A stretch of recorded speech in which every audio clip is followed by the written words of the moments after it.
जय श्री कृष्ण। राधे राधे।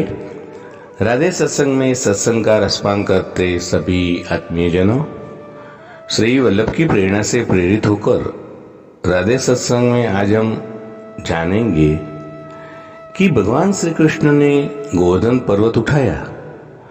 हम सब इससे ज्ञान जानते ही है और विदित है कि श्री कृष्ण ने छोटी उंगली पर गोवर्धन पर्वत उठाया, लेकिन क्यों? तो इसके बारे में देखिए। लेकिन इससे पूर्व अगर आपने राधे सत्संग चैनल को सब्सक्राइब न किया हो तो सब्सक्राइब करना, जिससे आपको हर सत्संग की जानकारी मिल सके, अपने अन्य स्नेहीजनों को भी ये लाभ मिले, इसलिए वीडियो लाइक करके शेयर करना।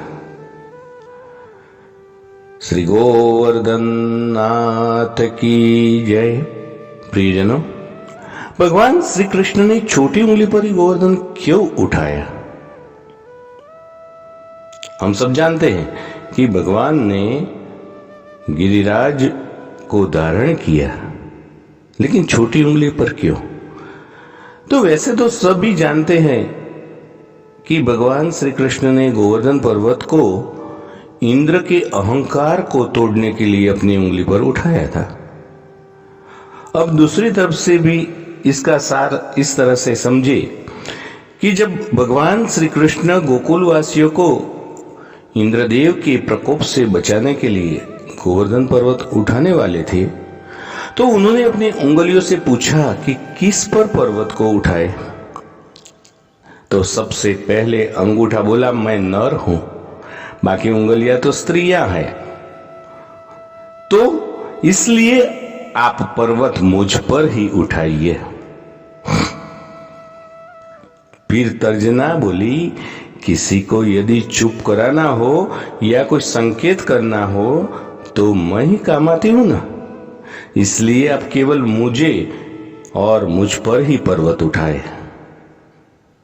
तो उसके बाद मध्यमा का बारी आई, तो मध्यमा बोली कि सबसे बड़ी होने के साथ साथ शक्ति भी रखती हूं, तो इसलिए आप पर्वत मेरे पर ही उठाइए।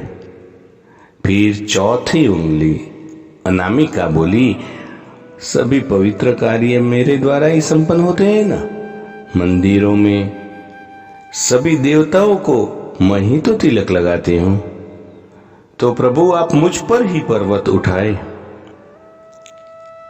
प्रियजनों, अब भगवान ने सबसे छोटी उंगली जो कनिष्ठा उसकी ओर देखा तो उसके नेत्र बस ही भर आए। वह बड़े नेत्रों के साथ बोली, भगवान एक तो मैं सबसे छोटी, मुझ में कोई गुण नहीं है, मेरा कहीं उपयोग भी नहीं होता है, मुझ में इतनी शक्ति भी नहीं है कि पर्वत उठा सकूं। मुझे तो केवल इतना पता है कि मैं आपकी हूं और आपकी रहूंगी। छोटी उंगली की बात सुनकर भगवान श्री कृष्ण प्रसन्न हो गए और बोले, कनिष्ठे मुझे विनम्रता ही तो पसंद है, यदि कुछ पाना है तो विनम्र बनना ही पड़ेगा। पुष्टि मार्ग में विनम्रता सबसे अधिक जरूरी है। तब श्री कृष्ण ने छोटी उंगली को सम्मान देते हुए उसी पर ही गोवर्धन पर्वत उठाया। प्रियजनों, इस छोटी सी कहानी से हमें यह शिक्षा मिलती है कि कभी भी अहंकार नहीं करना चाहिए। विनम्र और सरल बनिए, प्रभु आपके ही होंगे।